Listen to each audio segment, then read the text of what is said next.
సాయిబాబా గారు చాలాసేపు నుంచి వైద్యులో ఉన్నట్టున్నారు, ఒకసారి మాట్లాడిద్దాం. వేణు గారు ఒక నిమిషం దయచేసి ఒక నిమిషం ప్లీజ్. వేణు గారు, లక్ష్మణ్ గారు ఒక నిమిషం ప్లీజ్. లక్ష్మణ్ ఒక నిమిషం. మనకు చాలాసేపు నుంచి మనకు టీడీపీ నేత సాయిబాబా గారు వైద్యులో ఉన్నట్టున్నారు, ఒకసారి మాట్లాడిద్దాం. Signals problem ఉన్నట్లుంది. ఈరోజు సాయిబాబా గారు నా ఆడియో వినపడుతుందా? వినిపిస్తుందండి, చెప్పండి. ఈరోజు తెలంగాణ ముఖ్యమంత్రి మాట్లాడిన మాటలు కాస్త ఇబ్బందికరంగా ఉన్నాయనుకుంటా మీకు కాస్త. ఒక విషయం అండి, ఈ ప్యానల్లో ఉన్న వాళ్ళందరికీ కూడా నమస్కారం. నమస్తే అండి. వైసీపీకి సంబంధించిన రాజేష్ గారు మాట్లాడుతూ, రాజేష్ గారు ఆయన పేరు లక్ష్మణ్, మాట్లాడుతూ ఓటుకు నోటు కేసులో చంద్రబాబు నాయుడు గారి గురించి, రేవంత్ రెడ్డి గారి గురించి మాట్లాడుతున్నారు. అవును, ఆయన అసలు డిబేట్ దేనికి వచ్చాడైనా? డిబేట్ కి దేనికి వచ్చాడైనా?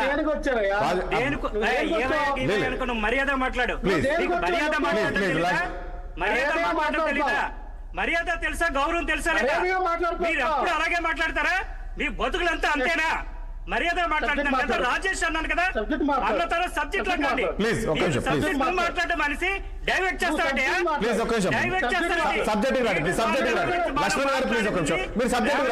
మాట్లాడిందా లేదా దాని ఓటు నేటు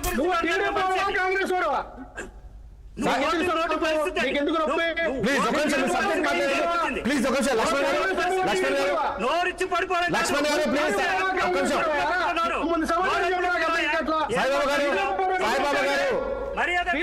సబ్జెక్ట్ మాట్లాడండి.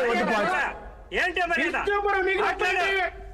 విషయం మాట్లాడతాడు, విషయం మాట్లాడతాడు. నాకు విషయం చెప్తాను. నువ్వు మాట్లాడేది ఓటుకు నోటు కేసు నీకు దేనికి? ఓటుకు నోటు కేసు నీకు దేనికి? ఓటుకు దాని గురించి సమాధానం చెప్పు. మాట్లాడుతుంటే హలో, నేను మాట్లాడుతుంటే మధ్యలో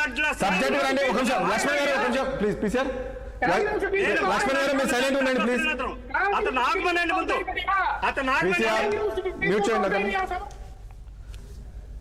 లక్ష్మణ్ గారు, సాయిబాబా గారు మాట్లాడండి ప్లీజ్. మాట్లాడండి సాయిబాబా.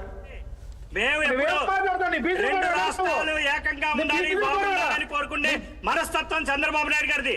ఏం మాట్లాడుతున్నావు నువ్వు? నీకులా మాట్లాడడం అనుకున్నారా? మాట్లాడేది విను, విన్న తర్వాత ఏమన్నా ఉంటే అందులో మాట్లాడు. నోటికేసి నీకెందుకు? మాట్లాడవలసింది నీటి పారుదల గురించి.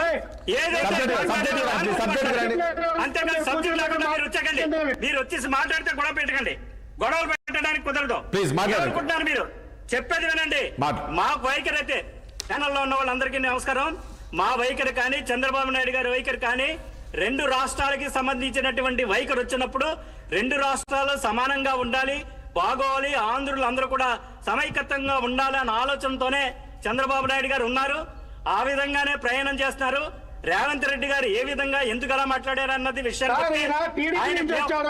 కాంగ్రెస్ పార్టీ నుంచి వచ్చాడా చెప్పండి. నేను తెలుగుదేశం పార్టీ ఆంధ్ర నుంచి వచ్చాను.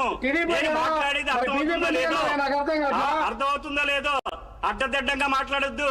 ఒక చోట నుంచి ఒక చోటికి వాటర్ పంపించే సోర్సెస్ ఉన్నాయా? మీరు ఏం మాట్లాడుతున్నారు? మీరు మాట్లాడకండి, అడ్డదిడ్డంగా మాట్లాడకండి. మీకేం కావాలో అడగండి, నేను చెప్తాను. ఒకటి సాయిబాబా గారు ఒక పాయింట్ ఇక్కడ ప్లీజ్. ఒక విషయం లక్ష్మణ్ గారు, నేను మీరు మాట్లాడినప్పుడే మాట్లాడే, మధ్యలో ఇంటరప్ట్ అవ్వకండి. ఒకటి సాయిబాబా గారు ఒక విషయం చెప్పండి. నిన్న ముఖ్యమంత్రి గారు ఏదైతే మాట్లాడారో నిజమేనా? ఇక్కడ ముఖ్యమంత్రి గారితో చంద్రబాబు నాయుడు గారికి విజ్ఞప్తి చేశాడా ఎవరు? రేవంత్ రెడ్డి గారు, మీరు అలా రాయలసీమ లిఫ్ట్ ఇరిగేషన్ మీరు నిలిపేయండి అని చెప్పేసి.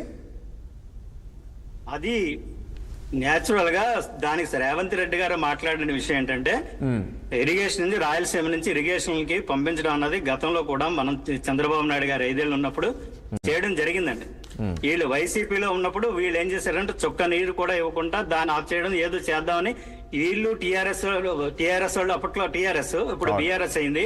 వీళ్ళు బీఆర్ఎస్ వాళ్ళు కలిసి ఒక నాటకం ఆడి, నాటకం ప్రకారంగా అప్పుడు చేస్తే దాన్ని మళ్ళీ ఇప్పుడు మార్చి వీళ్ళు వేరేగా మాట్లాడడం ప్రారంభిస్తున్నారు. కాబట్టి దానికి సంబంధించినటువంటి విషయానికి వచ్చినప్పుడు రేవంత్ రెడ్డి గారు ఏ విధంగా స్పందించి ఇలా మాట్లాడాడు అన్న విషయాన్ని గురించి కూడా మేము కూడా ఆలోచిస్తున్నాం. ఇతను అలా మాట్లాడవలసింది కూడా అన్నది కూడా మేము కూడా ఆలోచిస్తున్నాం. చంద్రబాబు నాయుడు అదే చెప్పారు, రెండు రాష్ట్రాలు పద్ధతిగా ఉండాలి, అనుకూలంగా ఉండాలి, దీన్ని మేము ఇలా వ్యతిరేకిస్తలేదు, అన్ని సమంగా ఉండాలి, ఆంధ్ర ప్రజలకు సంబంధించిన నీటిపారుదల సమానంగా పంచుకోవాలన్న, సమానంగా ఉండాలన్న అభిప్రాయంతోనే మేము ఉన్నామని చంద్రబాబు నాయుడు గారు కూడా స్టేట్మెంట్ ఇస్తున్నారు. ఇంకా అంతకంటే ఏం కావాలండి? Okay. అంతకన్నా ఏం కావాలి చెప్పండి. అంటే ఇప్పుడు వీళ్ళు చంద్రబాబు నాయుడు గారు డైరెక్ట్ గా స్టేట్మెంట్ ఇచ్చారు. కరెక్టే మీరు అన్నది, కానీ ఈ ఆయన రోజు కూడా చెప్తున్నారు. కాదండి, ఈ రోజు వైసీపీకి ఒక ప్రధాన అస్త్రంగా మారింది కదా. ఈ రోజు రాయలసీమకు చుక్క నీరు లేకుండా చంద్రబాబు నాయుడు ఈ రకంగా ఆపించారు కుట్రలు భాగంగా. వాళ్ళు ఉన్నప్పుడు ఏం చేశారన్న వైసీపీ వాళ్ళు తెలుసుకోవాలండి. వాళ్ళకి ఏదన్నా దొరికిందంటే ఏదో దొరికింది కదా అదిగో అంటే ఇదిగో అని వాళ్ళు ప్రయత్నాల్లో వాళ్ళు చేయడం తప్ప వాళ్ళకి నీటి పారుదల గురించి ప్రాజెక్టుల గురించి కానీ ఏమన్నా అవగాహన ఉందండి? ఆంధ్ర రాష్ట్రం మొత్తం మీద చంద్రబాబు నాయుడు గారు బ్రహ్మాండంగా పరిపాలన చేస్తున్నారు. ఎక్కడన్నా ఏదైనా ప్రాజెక్టులు కానీ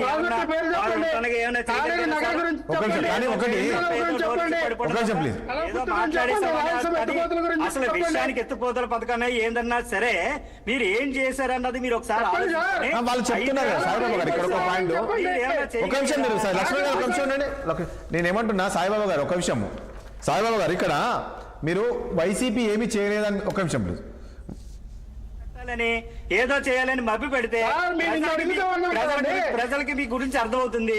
అటు రెండు రాష్ట్రాల్లో అర్థమవుతుంది, అటు తెలంగాణలో అర్థమవుతుంది, టీఆర్ఎస్ గురించి తెలుస్తుంది, వైఎస్ఆర్ గురించి తెలుస్తుంది. మీరు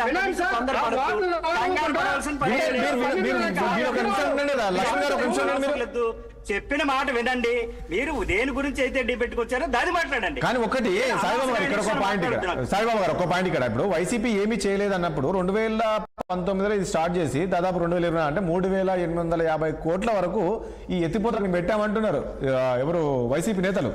ఏం చేయలేదు మీరు అంటారు. ఈ ప్రాజెక్టు రావాలి, ప్రతి ఎకరాకు నీరు అందించాలి, ఎడారిగా ఉంది కాబట్టి చేసాము. ఈ రోజు దీన్ని అదే ఎక్కడ చూపించమనండి. అలా ఏది ఎక్కడ జరిగిందో మీకు తెలియదా? నాకు తెలియదా? ఏంటి ఏం చేశారో చూపించమనండి. నోటు లెక్కలండి, నోటు లెక్కలు గాలి లెక్కలు తప్ప తప్పించేదండి.